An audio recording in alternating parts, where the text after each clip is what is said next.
Hey, guess what time it is? It's time to register for CrimeCon 2019. CrimeCon is the largest gathering of true crime aficionados in the world.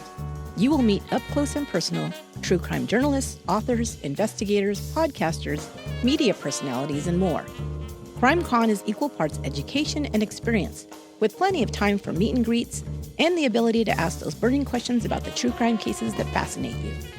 CrimeCon 2019 will be held June 7th through 9th in the wonderful city of New Orleans. Some of the guests already announced include Christopher Darden, prosecutor on the O.J. Simpson trial, defense attorney David Rudolph from the Staircase documentary, and some of my podcaster friends, including Generation Y, Trace Evidence, and The Trail Went Cold. And guess who else? Me. I'll be on Podcast Row, and I can't wait to meet you. Use my discount code ONCE19 to get 10% off your standard badge registration at crimecon.com. And if you use the discount code ONCE19, send me a screenshot of your registration, just showing your name and the redeemed discount code ONCE19. And you'll be entered in a drawing for a VIP guest pass for our New Orleans meetup during CrimeCon week. Meetup details will be released at a later date, but I promise it will be a blast. Don't wait, CrimeCon is expected to sell out this year, and you don't want to miss it. Once again, CrimeCon will be held June 7th through 9th in New Orleans. Register today at crimecon.com and get 10% off a standard badge when you use discount code ONCE19. I'll see you there. This podcast details true crime cases. It contains adult themes and may contain descriptions of violence. It is not intended for children. Listener discretion is advised.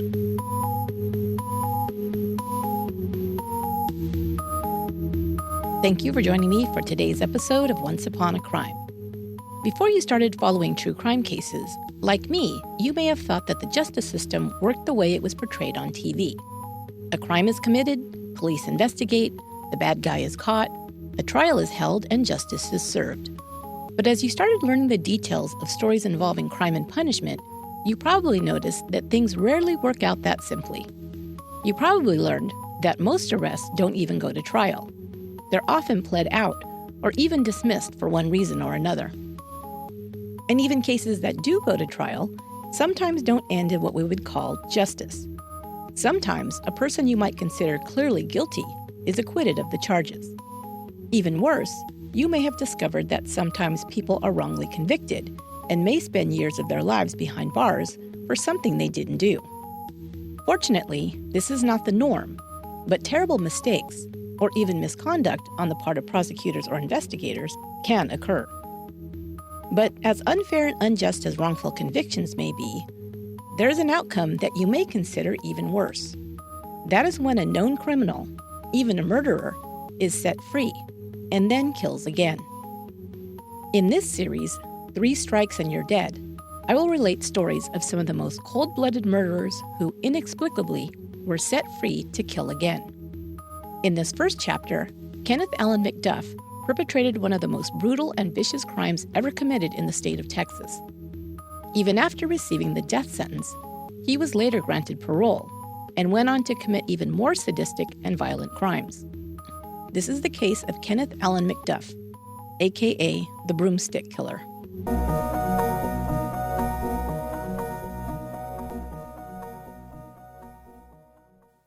Kenneth Allen McDuff was born March 21, 1946, in Rosebud, Texas.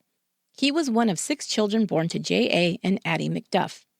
Kenneth had 3 older sisters and an older brother. Although not the youngest, he was always treated like the baby of the family and doted upon and spoiled by his siblings. His mother Addie coddled him even more than she did her other children. While she was fiercely protective of her whole brood, Kenneth was her favorite and garnered most of her attention and praise. Kenneth's father ran a successful cement finishing business, while Addie was the proprietor of a second business, a laundromat, located across the street from her home, allowing her to keep a close eye on her children. For the most part, the McDuffs were a typical family. Mr. and Mrs. McDuff worked hard, the family attended church regularly, and the children were expected to become productive members of society. However, Addie McDuff always went to bat for her children should anyone ever speak out against them. She refused to entertain the idea that her children could do any wrong, especially her boys, who, truth be told, were hellraisers. The biggest hellraiser of them all was her golden boy, Kenneth. Both of her sons early on decided that they were not required to play by the same rules as everyone else. Her oldest, Lonnie, irritated at being reprimanded by his high school principal, once pulled a knife on the man. The principal, no pushover, promptly picked up the boy by his shirt collar and threw him down a flight of stairs. Once Addie heard about the incident, her response was not to reprimand or punish her son, but to march over to the school, a pistol in her purse, and let the principal know that if he ever laid a hand on her son again, he would have to deal with her. Lonnie apparently never learned to play by the rules of society. He was later shot to death by the estranged husband of a woman he was carrying on an affair with. But Kenneth was an even bigger hellraiser than his older brother. He was spoiled, not only by his mother, but also his older sisters. He was never made to do chores or assume any responsibilities in the home, like the other children. Classmates remember that Kenneth was always dressed in the nicest clothes and had money to flash around. As a teen, his mother gifted him a motorcycle that he rode around Rosebud, looking like Marlon Brando in a scene from The Wild Ones. Kenneth began creating trouble at school and in the community by the time he was a preteen. Whenever he was reprimanded by anyone, and Addie found out about it, she stormed over, defending her boy and issuing threats. She always made it clear that she was packing heat and wasn't afraid to use it. Behind her back, teachers and school administrators called her pistol-packing Mama McDuff. But by then, they had become so frightened of Mrs. McDuff that they refrained from correcting Kenneth's bad behavior. As a result, Kenneth began acting up even more. Mr. McDuff wasn't as lenient with his children. He expected them to behave and work hard. But in the McDuff household, Addie ruled with an iron fist, and her husband deferred to her in family matters. So, in essence, young Kenneth answered to no one. He became a bully in school, intimidating students and teachers alike. He liked to gamble, and even if he didn't win, he would forcefully relieve his classmates of their lunch money. He did poorly in his classes and seemed to brag about flunking tests. He just didn't care about school and thumbed his nose at book learning. But like most bullies, McDuff in actuality had very low self-esteem. One boy in his 8th grade class was smart, popular, and a good athlete, while McDuff had become the most hated kid in school. McDuff was intent on proving his superiority over this boy and was finally able to goad him into an after-school fight. His opponent won the fight easily, kicking McDuff's ass in front of the whole school in a matter of minutes. After that, McDuff stopped bullying the other kids, and a few months later, quit school altogether. No longer the king of the school who could lord power over others, McDuff had no use for it. Instead, he spent his formative years drinking, prowling, and committing burglaries. He may have also spent his time doing far worse. When he was 17 years old, he confessed to his brother Lonnie that he had raped a woman, cut her throat, and dropped her in a ditch at the side of the road. Lonnie's reaction? He told his little brother to go to bed and forget about it. A rape and murder was never reported in the area at that time, so either the woman survived and didn't seek or get help from the police, or it never happened. But most believe it probably did, given McDuff's later track record. In February of 1965, just after he'd turned 18 years old, McDuff was arrested for burglary and attempt to commit burglary and was sentenced to 4 years in prison. He was suspected of committing over a dozen burglaries all over the county, and his sentence totaled 52 years. But because he was only 18 years old at the time of the conviction, his sentences were set to run concurrently, instead of consecutively. Because of this, McDuff served less than 10 months in prison and was released on parole. Just like when he was a boy and his mother had shielded him from suffering the consequences of his actions, McDuff skated away from his first prison sentence with very little time served. It seems at this point, he began to truly believe that he was exempt from society's rules and that he could probably get away with anything, even murder.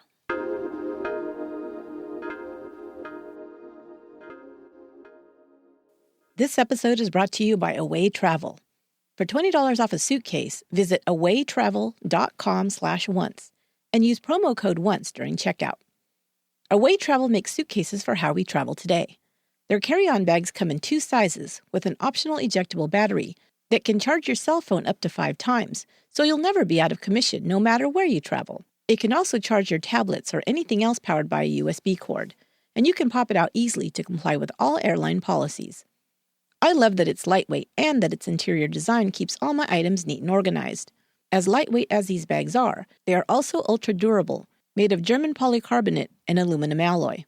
And they come in a variety of fun colors, so you won't be looking for your bag endlessly at baggage claim among all the other black bags. Besides black, you can choose navy, sand, even violet or brick red.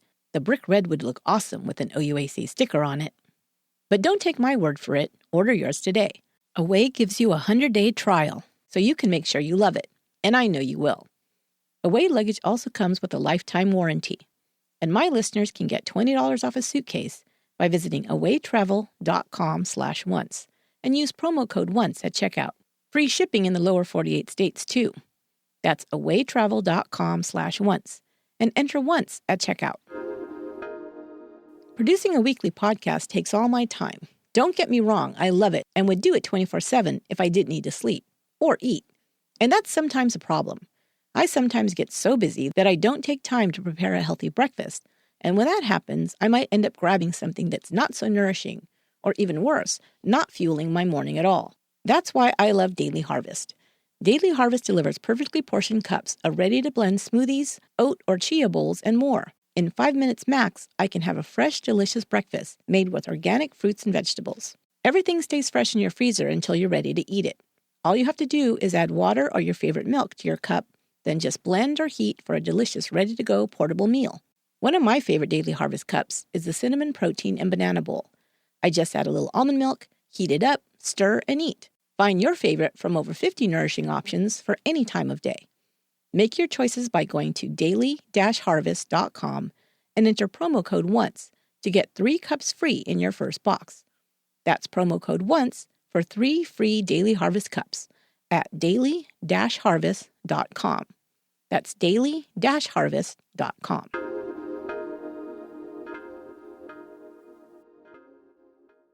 Eight months after his release from prison on burglary charges, McDuff was out on a Saturday driving around in the souped-up Dodge Charger his mother had given him as a gift to celebrate his parole. He and another man, Roy Dale Green, were cruising around Everman, a town just south of Fort Worth, Texas, and just north of Crowley, which you may remember from the Texas cadet murder case I covered last November. But this terrifying story I'm about to relate to you took place almost 3 decades before Diane Zamora and David Jones even met. On August 6, 1966, McDuff and Green clocked out of their jobs at the cement finishing company where they were both employed by McDuff's father. Green, just 17 years old, had been hanging out with his coworker. He was impressed by the bigger, tougher 20-year-old who'd done a stint in prison and liked to tell stories of his criminal and violent acts. He'd bragged to Green that he had raped and strangled several women, making it sound like it was no big deal. Killing a woman's like killing a chicken. They both squawk, McDuff had once laughed. Green thought he was just making up stories, but he wasn't quite sure. McDuff sure seemed like the type who was prone to violence, and he would soon learn just how right he was.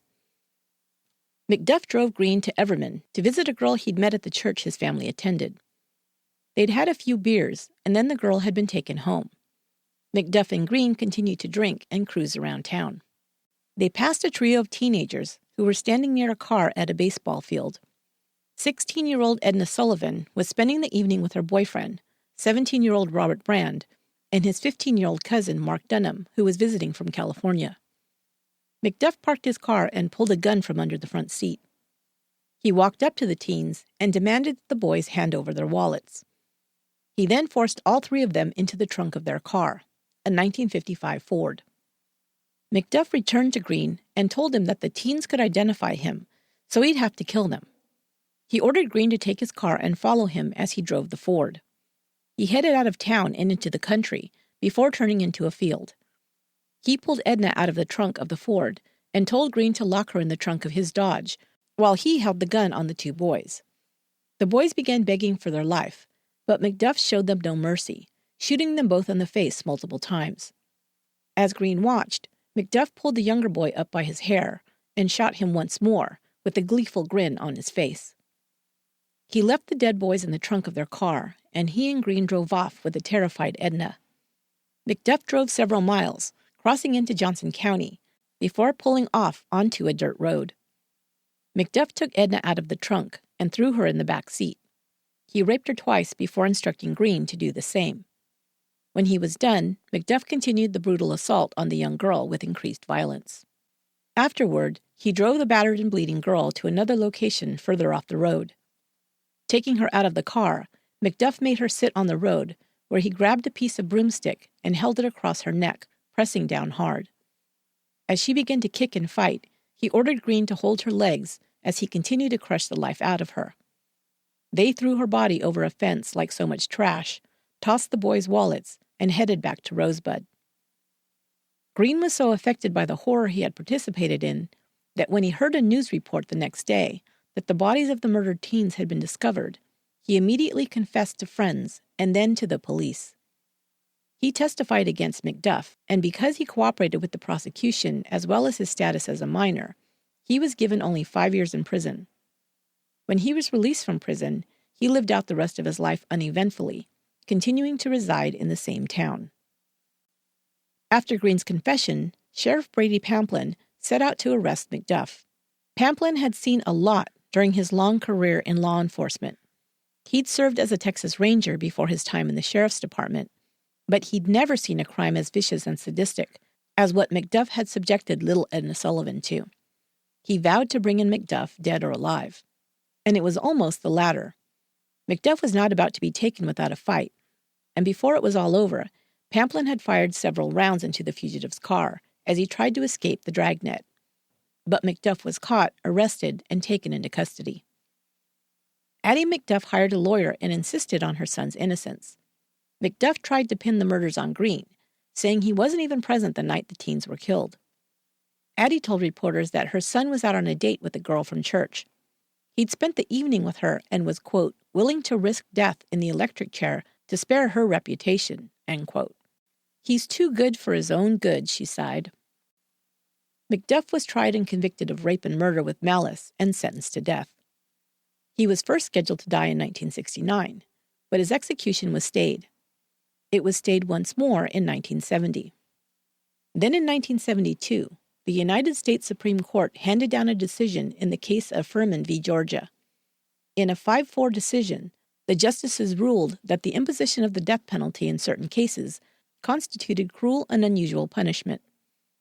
The decision further stated that the way the death penalty was imposed in the United States was often arbitrary and racially biased. Justice Stewart wrote, "These death sentences are cruel and unusual in the same way that being struck by lightning is cruel and unusual. For of all the people convicted of rapes and murders in 1967 and 1968, many just as reprehensible as these, the petitioners are among a capriciously selected random handful upon whom the sentence of death has in fact been imposed. I conclude that the 8th and 14th Amendments cannot tolerate the infliction of a sentence of death under legal systems that permit this unique penalty to be so wantonly and so freakishly imposed." Justices Brennan and Marshall further stated that, quote, "the death penalty was in itself cruel and unusual punishment, and incompatible with the evolving standards of decency of a contemporary society," unquote. The decision led to a moratorium on capital punishment throughout the United States.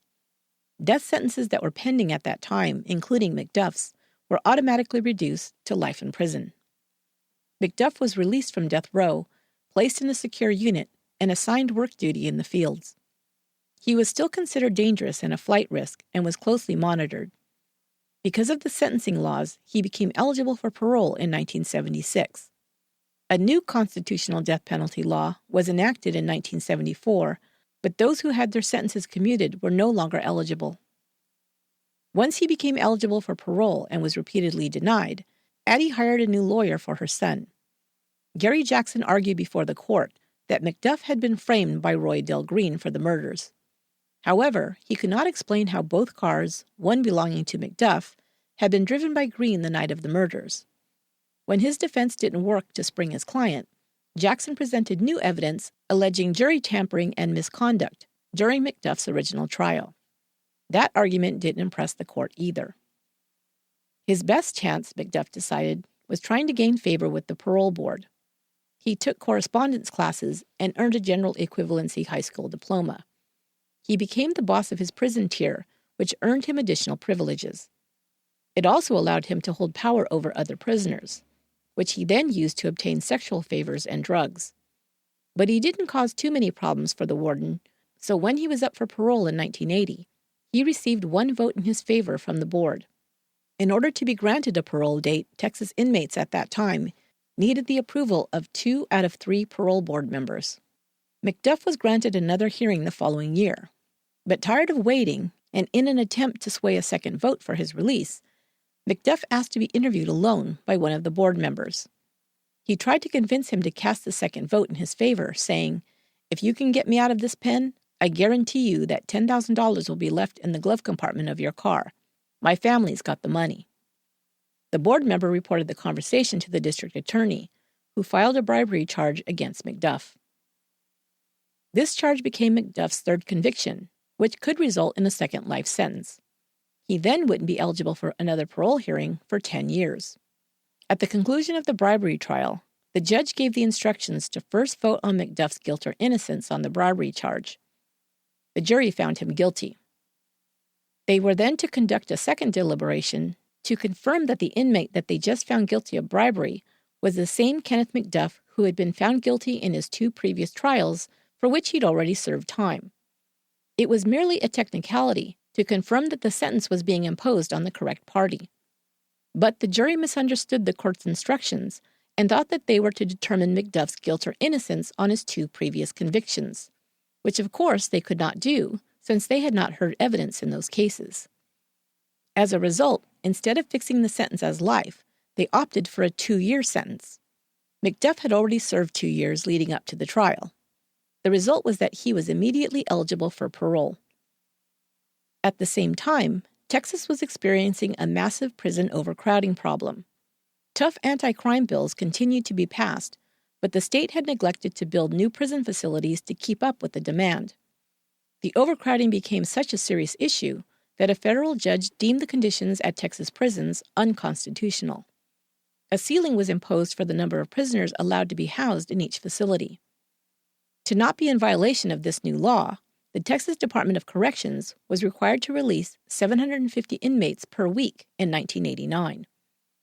The parole board was overwhelmed with inmate files to review, and many were simply rubber-stamped for release. At the peak, prisoners were serving just 22 days for each year of their sentence, and parole approval rates reached 80%. It was in the midst of this that Kenneth Allen McDuff once again came up for parole. Naturally, you would think that an inmate with a triple murder charge, carried out so violently and brutally, would be immediately rejected. But the parole board was so inundated with cases to review and inmates to interview, approximately 1,000 files every 5 days, they could often only do a cursory job of reviewing the details of each. One mark in his favor was that McDuff had received a single vote for his release in 6 of the 15 years since he had become eligible. In 1989, McDuff received his second affirmative vote from the parole board and was released on October 11th. Back in Rosebud, citizens couldn't believe the news. Many were terrified of the sadistic killer returning to their streets and began arming themselves to protect themselves and their families. McDuff moved to the nearby city of Temple, where his parents were now living. The sheriff was now Larry Pamplin, son of Brady Pamplin, who had investigated the murders and brought McDuff into custody 20 years earlier.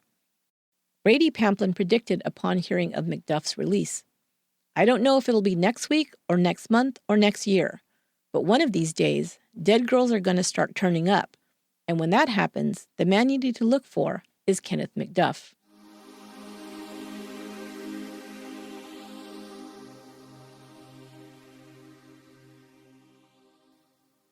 Kenneth Allen McDuff was paroled with 16 felony convictions, 12 burglaries, 3 murders, and an attempted bribery of a parole board member on his record. He was walking the streets as a free man, but was required to check in with a parole officer in Temple, Texas. 3 days after his release, a 31-year-old sex worker named Serafina Parker went missing from Temple. She was found in a field outside of town days later, naked, beaten, and strangled. In July 1990, less than a year after his release, McDuff was picked up for a parole violation. He was charged with making terroristic threats, a misdemeanor, after he confronted a group of black teenagers in downtown Rosebud. He chased one of the boys down the street, brandishing a knife and threatening to kill him. At his parole revocation hearing, McDuff began yelling racially charged insults about the teens and black people in general. He was returned to prison. However, the citizens of Rosebud, no doubt, had lost trust that the justice system could protect them, and witnesses declined to come forward. The misdemeanor charge was dropped. Now McDuff's fate was in the hands of the parole board. However, the district attorney made it very clear to the board that he considered McDuff to be unfit for release into society. He called McDuff the most extraordinarily violent criminal ever to set foot in Falls County, and advised against him ever being granted parole again. But since the parole violation charge had been dropped, McDuff's attorney asked for his parole to be reinstated. Instead of the decision being made by the impaneled parole board members, it was passed off to a hearings officer who alone made the decision to reinstate McDuff's parole. On December 6, 1990, Kenneth McDuff was, for a second time, released from prison. Once again, he had skated on charges, no doubt making him feel even more empowered to continue his life of violent crime. In early 1991, McDuff enrolled at Texas State Technical College in Waco and moved into a campus dorm room. He continued to be a menace there as well. He threatened several students and beat one so badly that he almost blinded him. There were no reports of these incidents made to police. The students were afraid of retaliation by their psycho and violent classmate. Now sex workers around the Waco area began to go missing. One woman, 22-year-old Valencia Joshua, was last seen on the TSTC campus on February 24th looking for McDuff. Her naked and decomposed body was found several weeks later in a shallow grave behind the college property. Unknown to him, the U.S. Marshal's office in Waco was keeping tabs on McDuff after his release. They had already predicted that the ex-con may continue to carry out violent attacks on women, but unless he committed a federal crime, they had no jurisdiction. They were in close contact with Sheriff Larry Pamplin in Falls County, who had shared the news with them about McDuff's release and briefed them about his past history of violence. But McDuff had moved around frequently before landing in Waco, remaining outside of Falls County jurisdiction. There was another reason Pamplin had brought McDuff to the U.S. Marshal's attention. McDuff also had a history of drug possession and distribution. Another drug charge would qualify him to be taken into federal custody. Also in 1991, another woman named Regina Moore was seen kicking and screaming in the front seat of McDuff's pickup as he drove through a Waco police checkpoint. Amazingly, officers did not pursue him, but merely looked up the truck's registration several days later, at which time they interviewed McDuff and let him go. Moore was not seen again. At this point, McDuff must have felt invincible after sliding on so many serious charges. Perhaps that's what emboldened him to commit his next act. On December 29, 1991, Pauline Repard, a 28-year-old accountant from Austin, went missing. She had been at a self-serve car wash in the city. Her car and belongings were left abandoned, and she was not seen again.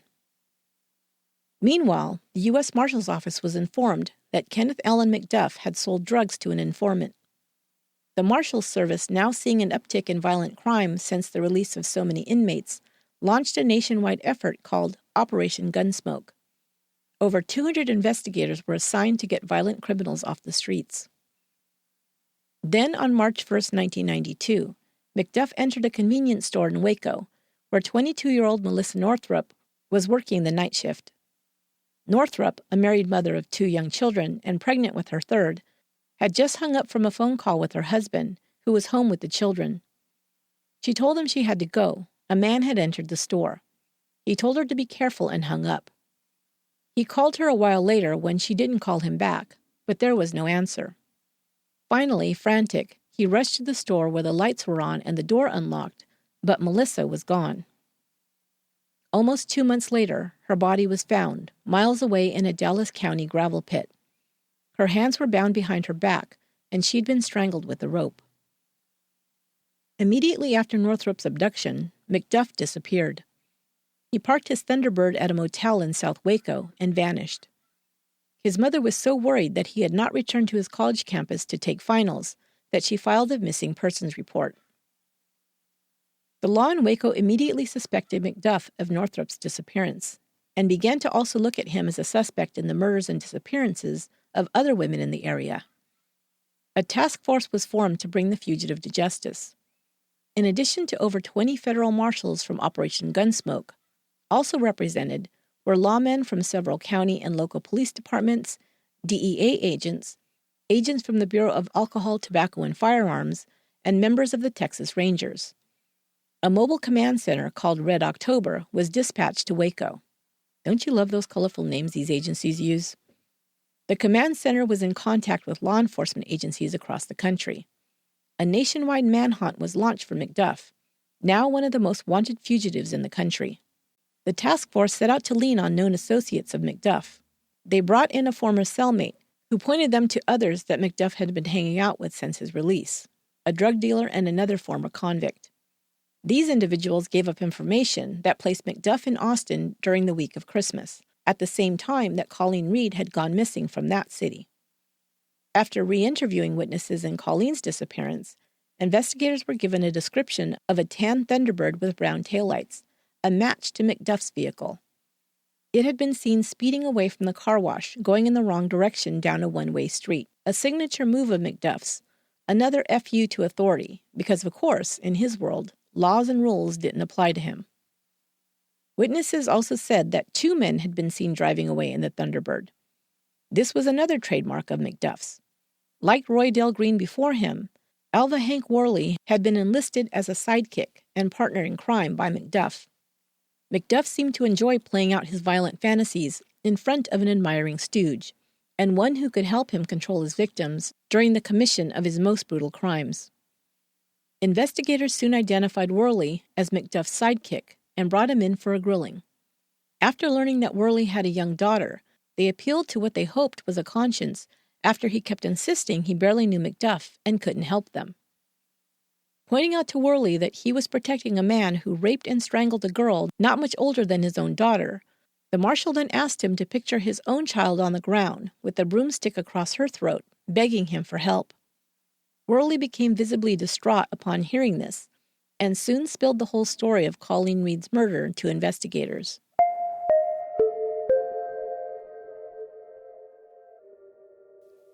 On December 29th, Worley admitted he had driven into Austin with McDuff to score drugs.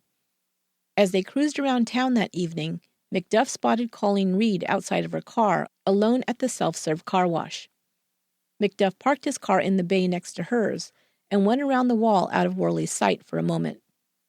When he returned, the 6'3", 250-pound McDuff was holding the petite girl around the throat by one hand. Her feet were dangling above the ground. "Please, not me, not me," Worley heard Colleen cry out. McDuff threw her into the back seat of his car, ordering Worley to keep her under control. They drove their victim a few miles out of town, and McDuff pulled the car over and traded places with Worley. Tying her hands behind her back, McDuff raped the girl after first burning her with a lit cigarette. He then returned to the driver's seat and headed towards Temple, while Worley took a turn raping her in the back seat. McDuff stopped on a road just blocks from his parents' house and raped her again. Colleen, battered and bleeding, pleaded with Worley not to let McDuff hurt her again. McDuff shoved her into the trunk of his car, and he and Worley drove back to town. He dropped Worley off at his house, at which time Worley asked McDuff what he planned to do with the girl. He grinned at him and said, "I'm going to use her up."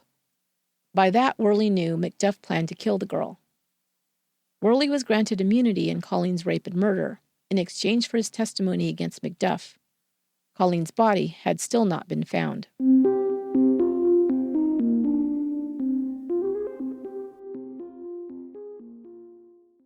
Now with a confession from Worley implicating McDuff in Colleen Reed's murder, the manhunt intensified. McDuff hadn't been seen in several months.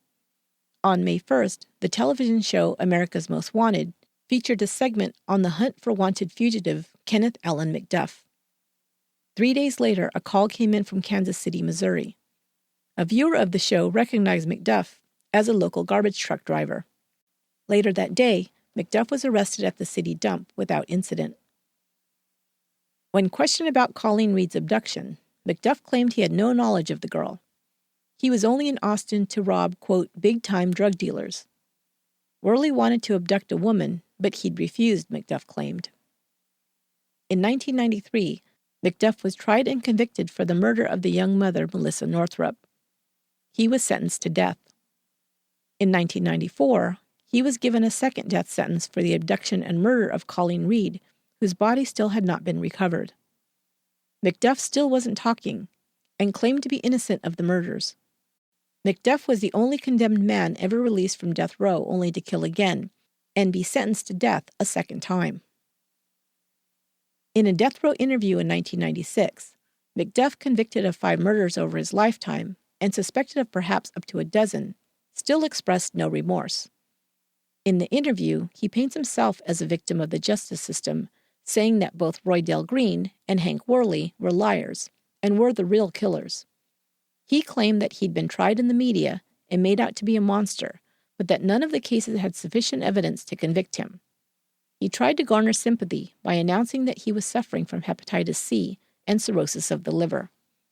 He said he didn't know how long he had left before his illness did him in, or if he'd be executed first. He wasn't looking forward to his execution, he said, but he also didn't want to die a slow, painful death from liver failure. "I've seen a guy die of a liver ailment," he explained. "It was one of the worst things I've ever seen in my life." I guess he wasn't counting the time he crushed the life out of Edna Sullivan with a broomstick to the throat, or any of the other brutal acts he'd committed against his victims. Perhaps trying to gain another stay of execution, shortly before his death sentence was to be carried out, McDuff finally decided to talk. While many family members and acquaintances had refused any contact with him, a couple of McDuff's nephews continued to stay in touch and were supportive of their uncle. One of these men, 42-year-old Michael Wayne Royals, was convicted of dealing methamphetamines and sentenced to 15 years in prison. McDuff made a deal with authorities to lead them to the bodies of his victims in exchange for a reduced sentence for Royals. He also received a postponement of his execution date in order to do so. In October 1998, without the public's knowledge, McDuff was taken from his cell on death row and, under heavy guard, directed police to Colleen Reed's skeleton, which he'd buried along the Brazos River south of Waco. After 6 long years, Lori Bible was finally able to bring her sister's remains home for a proper burial. Earlier, 2 other victims were found in the same area with the use of maps drawn by McDuff. The remains of Regina Moore, the woman who was witnessed kicking and screaming in the cab of McDuff's truck, as well as the remains of another woman, Brenda Thompson. Both women had been missing for over 7 years. A month later, on November 17, 1998, Kenneth Ellen McDuff was led to the death chamber to be executed by lethal injection. On hand to witness the execution were 4 of McDuff's nieces and nephews and his spiritual advisor. His mother, Addie, did not attend. When reporters asked her for a statement about her son's imminent execution, she answered that under the advice of her attorneys, she could not respond. Addie maintained her son's innocence, perhaps until she could no longer do so. Once McDuff led the police to the bodies of his victims, denial was no longer an option. His father had long ago held a more pragmatic opinion about his son. In 1966, when told that Kenneth was being charged with the murder of 3 teens, he answered, "If I believed he did what you say, the state wouldn't have to kill him. I'd do it myself." 5 friends and family members of McDuff's victims were in attendance, as well as a federal marshal and a Texas Ranger, who helped put McDuff back behind bars. When asked by the warden if he had a final statement, McDuff replied, "I'm ready to be released. Release me." A few minutes later, he was dead. Melissa Northrup's mother, Brenda Solomon, who witnessed her daughter's murderer die, said she was very glad he was dead. When asked how McDuff looked, she replied, "He looked like the devil." Kenneth Ellen McDuff's body was never claimed by his family. He was buried in the prison's cemetery, his grave simply marked with his death row inmate number, X999055.